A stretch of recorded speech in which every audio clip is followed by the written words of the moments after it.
L'actualité cette semaine a été marquée par des faits et ces faits ont été menés par des hommes et des femmes. Mesdames et messieurs, dans cette édition, le profil de la semaine sur Global LTV zoom sur un parmi eux. Blandine Jinka, good day. Good day, Peter God. Good day, ladies and gentlemen, and thank you for always marking present to your favorite informative and educative program here on Global LTV, le profil de la semaine. For those of you who are just watching us for the first time, this program is dedicated at delving to the history, life, and stories of prominent men and women of this era. Without much ado, Peter God, can you unveil to us today's focus on le profil de la semaine? Découvrons ensemble notre profil de la semaine.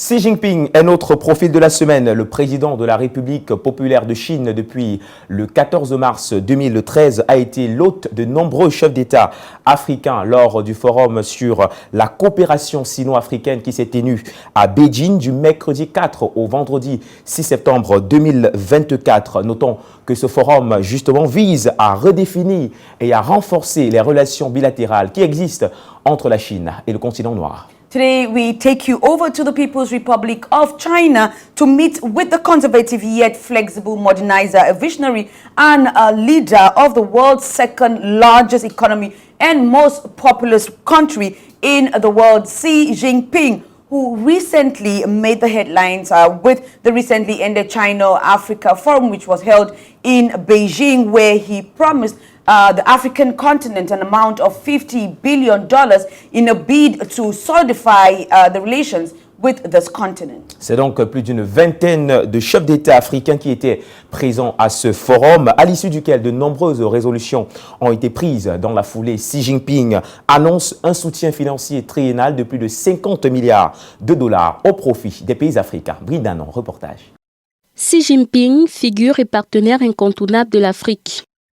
À l'occasion du 9e sommet du Forum sur la coopération sino-africaine, tenu du 4 au 6 septembre 2024, le président chinois Xi Jinping, hôte de l'événement, a reçu à Pékin plus d'une vingtaine de dirigeants africains. Ce sommet international de 3 jours a permis à Xi Jinping d'aborder des sujets majeurs comme l'agriculture, la sécurité et l'industrialisation, lesquels ont été jugés essentiels pour le développement des pays africains. Des réunions avec plusieurs chefs d'État africains, notamment d'Afrique du Sud, de Djibouti et du Cameroun, ont été organisées par Xi Jinping lors de ce sommet. Dans la matinée du 5 septembre 2024, Xi Jinping a prononcé un discours liminaire au Grand Palais intitulé « Travailler ensemble à promouvoir la modernisation et à construire une communauté d'avenir partagée ».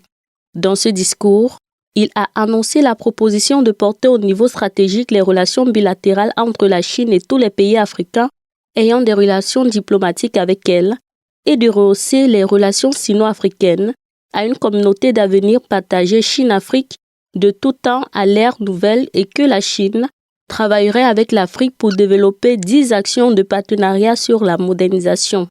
Rendu au dernier jour du FOCAC 2024, le président chinois Xi Jinping a entretenu un échange avec le président centrafricain Faustin-Archange Touadéra. À l'issue de celui-ci, les deux parties ont signé un certain nombre de documents de coopération bilatérale dans les domaines de la planification de la coopération dans le cadre de l'initiative, la ceinture et la route et des médias d'information. Également à ce sommet, Xi Jinping s'est engagé à accorder des financements à hauteur de 360 milliards de yuans, soit 50,7 milliards de dollars aux pays africains au cours des 3 prochaines années. Cette somme vise à renforcer la coopération en particulier dans les infrastructures et le commerce entre la Chine et l'Afrique. Ce dernier a également promis de prêter main forte au continent africain quant à la création d'au moins 1 million d'emplois. Deuxième économie mondiale et premier partenaire commercial du continent africain, la Chine, sous la houlette de son président Xi Jinping, a été ravie d'accueillir ses homologues pour un agréable séjour. Known as a central figure of the fifth generation of leadership of the People's Republic of China, a visionary and acclaimed leader, President Xi Jinping is no doubt leaving his mark across the world, from an unstable childhood to being the backbone of China. Who exactly is Xi Jinping? Let us find out in the following report.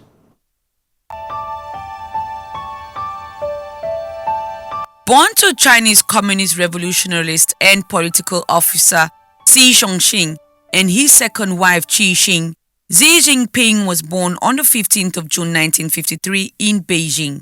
He was the third of three children, with elder sisters Chia Chao and An born in 1949 and 1952 respectively. Xi went to the Beijing Baiyi School, and then in the 1960s he went to the number 25 school still in Beijing. That is where he met and became friends with Liu He, who later became China's vice premier and a close advisor to Xi after he became China's paramount leader. In 1963, when he was just 10 years old, his father was purged from the CPP and sent to work in a factory in Luoyang, Henan. In May 1966, the Cultural Revolution cut short Xi's secondary education classes when all secondary classes were halted for students to criticize and fight their teachers. Student militants ransacked the Xi family home, and one of Xi's sisters, Xi Jinping, was persecuted to death. After his mother was forced to publicly denounce his father, whom was branded an enemy of the revolution and was later imprisoned in 1968, Xi, at the age of 15, submitted an application to the Baiyi School Reform Committee and insisted on leaving Beijing for countryside, which they did on January 13, 1969 for Liangyanghe village, Yanhan, Shaanxi province, along the Mao Zedong's down to the countrysides movement. After a few months, unable to stand rural life, he ran away to Beijing, where he was arrested during a crackdown on deserters from the countryside and sent to a work camp to dig ditches. Under his aunt's persuasion, he returned to the village. There he worked as a party secretary of Liangyanghe for 7 years, where he lived in a cave house. In 1973, Yanchuan County assigned Xi Jinping to Xiaoyahe village in Jiangping commune to lead social education efforts. Due to his effective work and strong rapport with the villagers, the community expressed a desire to keep him there. However, after Liangyanghe village advocated for his return, Xi went back in July that same year. Liang Yuming and Liang Yuhua, the village branch secretaries, supported his application to the Chinese Communist Party. Yet, due to his father, Xing Chongchun, still facing political persecution, the application was initially blocked by higher authorities. Despite submitting 10 applications, it wasn't until the new commune secretary Bai Zhuangxing recognized Xi's capabilities that his application was forwarded to the CCP Yanchuan County Committee and approved in early 1974. Around that time, as Liangyanghe village underwent leadership changes, Xi was recommended to become a party branch chairman of the Liangyanghe Brigade. After taking office, Xi noted that Mianyang Sichuan was using biogas technology, and given the fuel shortages in his village, he traveled to Mianyang to learn about biogas digesters. Upon returning, he successfully implemented the technology in Liangyanghe, making a breakthrough in Shaanxi province that soon spread throughout the region. Additionally, he led efforts to drill wells for water supply, establish iron industry cooperatives, reclaim land, plant flue-cured tobacco, and set up sales outlets to address the village's production and economic challenges. In 1975, when Yanchuan County was allocated a spot at Tsinghua University, the CCP Yanchuan County Committee recommended Xi Jinping for admission. From 1975 to 1979, Xi studied chemical engineering at Xinjiang University as a worker, peasant, soldier student in Beijing. Xi Jinping et la Chine sont sans l'ombre du moindre doute le pôle de l'excellence dans la géopolitique mondiale. Son approche d'une collaboration gagnant-gagnant avec les pays du Sud est comme une hantise pour les puissances occidentales. Pas étonnant que l'Empire du Milieu soit la deuxième puissance mondiale. Colombie Qatar. Depuis sa prise de pouvoir en 2012, Xi Jinping fait de la Chine un pôle d'une politique d'affirmation par sa puissance dans la géopolitique du monde. Deuxième économie mondiale et deuxième budget militaire, l'Empire du Milieu ne courbe pas les Chines face à la puissance américaine.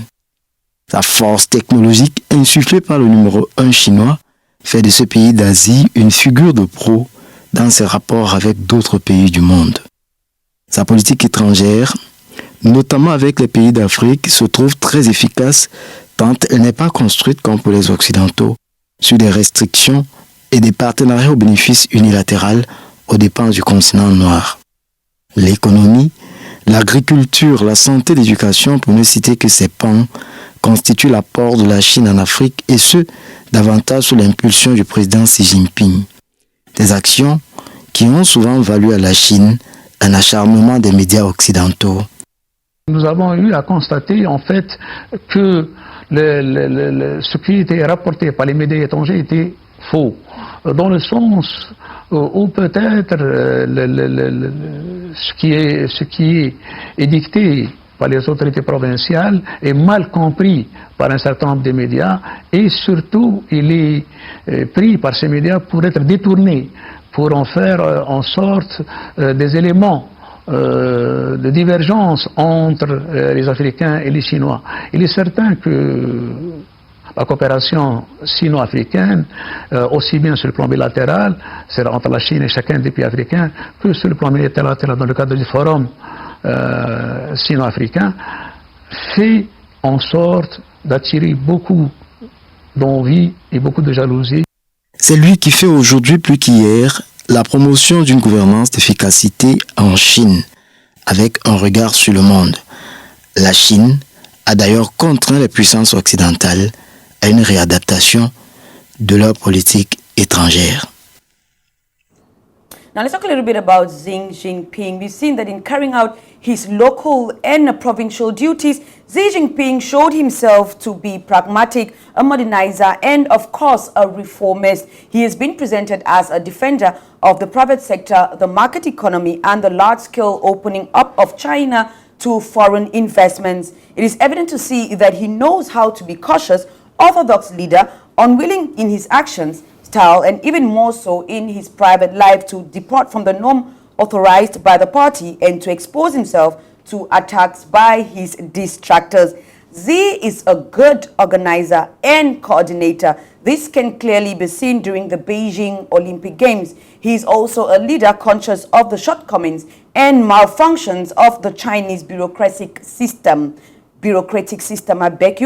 Furthermore, through his own experience and career in several of the country's poor areas, Xi is more aware of other leaders of the great disparities within China and the backwardness that he does not hesitate to highlight to strengthen his position in international negotiations. His recent goal was exposed during the recent ended forum on China-Africa cooperation, where his aim is to boost connectivity across the continent. Speaking at the forum of China-Africa cooperation, Xi Jinping made a commitment to the people of Africa, promising a $50 billion infrastructure and trade budget in the coming 3 years. Now, following the recent Africa summit, the leadership of Xi Jinping is once again in the spotlight. Global LTV spoke to some experts to get their views on how Africans perceive this Chinese president,